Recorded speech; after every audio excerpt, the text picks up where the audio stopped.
শুভ নববর্ষ আমার বন্ধুরা। আমি নববর্ষের দিন চলে যাচ্ছিলাম লাবণীর দিকে। আবহাওয়াটা খুবই ভালো ছিল। দেন আমি লাবণীতে চলে যাচ্ছি। বিচে যাওয়ার পর আশেপাশে একটু খেয়াল করতেছিলাম এবং আকাশগুলো দেখছিলাম। এমতো অবস্থায় দেখি একটা যুবক হাতে পপকর্ন নিয়ে বিক্রি করছিল এবং এটা দেখে আমার খুবই খারাপ লাগলো।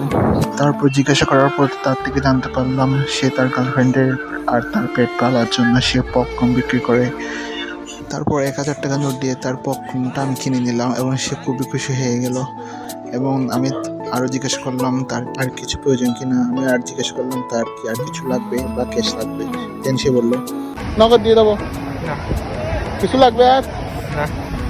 দেন আমি ওর থেকে জিজ্ঞেস করলাম তার কি খিদা লেগেছে কিনা এবং সে বলল হ্যাঁ, তার খুবই খিদে লেগেছে, সে খাচ্ছে না, অনেকক্ষণ হচ্ছে।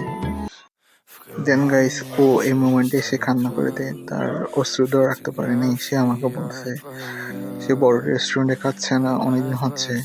দেন আমার খুব খারাপ লাগলো এটা শুনে, কারণ তার গার্লফ্রেন্ড আর তার পেট পালতে সে পপকর্ন বিক্রি করছিল এবং সে রেস্টুরেন্ট যাচ্ছে না, অনেক বছর হচ্ছে। অ্যাট দ্যাট মুভমেন্ট আমি চিন্তা করলাম তাকে নিয়ে আমি একটা বড় রেস্টুরেন্টে যাব এবং তাকে সারপ্রাইজ দেব। দেন ওর গার্লফ্রেন্ডের রেস্টুরেশন থেকে একটু হাঁটছিলাম এবং সে শোনাচ্ছিল।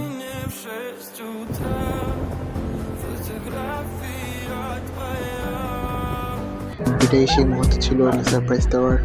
ওকে নিয়ে হাঁটছিলাম রেস্টুরেন্টের দিকে। দেন আমি একটা রিক্সা ভাড়া করে ওকে নিয়ে চলে যাচ্ছিলাম রেস্টুরেন্টের দিকে। দেন রেস্টুরেন্টে আসার পর সে তার হাসি থামাতে পারছিল না, সে অনেক খুবই খুশি ছিল। দেন আমার খুবই ভালো লাগে গিয়ে মতো তাকে ধরে দিলাম একটা ম্যান্ডা। দেন তার হাতে মেনু কার্ডটা ধরিয়ে দিয়ে বললাম তার কি কি লাগবে। দেন সে বলল লার্জ থেকে। আচ্ছা আচ্ছা, তুমি যেটা চাও। ফার্স্ট টাইম সে রেস্টুরেন্ট আসার পর তার খুবই নার্ভাস লাগছিল, তাই সে আশেপাশে খুবই দেখছিল আর পর্যবেক্ষণ করতেছিল।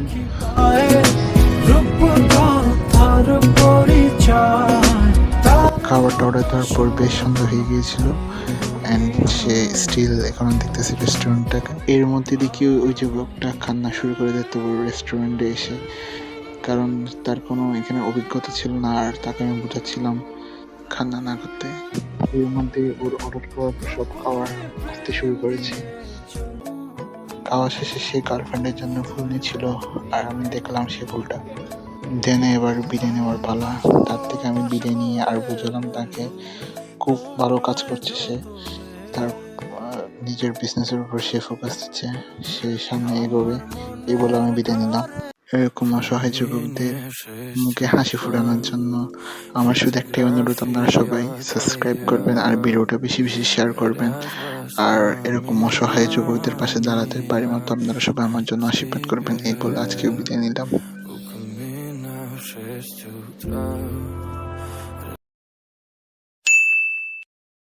पकड़ मारो जो पकड़ भोसड़ी पकड़ ले पहन के लौड़े रुक तेरी बहन ले मादर ये पकड़ पहन के लौड़े मादर जो नफजीत पता